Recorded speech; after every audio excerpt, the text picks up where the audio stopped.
Russia Ukraine మధ్య ఉద్రిక్తతలు మరింత తీవ్రతరమవుతున్నాయి. గత వారం రోజుల్లో ఉక్రెయిన్కు చెందిన 10 కీలక ప్రాంతాలను ఆధీనంలోకి తీసుకున్నట్లు రష్యా వెల్లడించింది.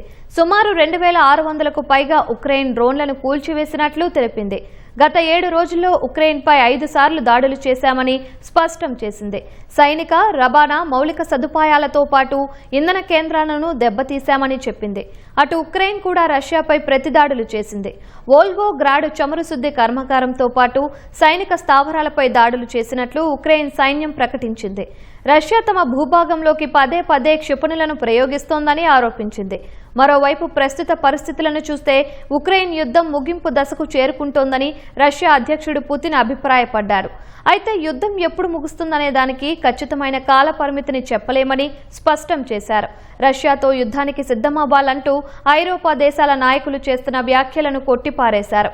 రష్యా ఎప్పుడూ ఐరోపా దేశాలకు ముప్పుగా మారలేదని, అయితే రష్యాకు ప్రత్యక్షంగా సైనిక ముప్పుగా పరిణమించే ఏ ప్రాంతమైనా తమకు లక్ష్యంగా మారుతుందని పుతిన్ హెచ్చరించారు.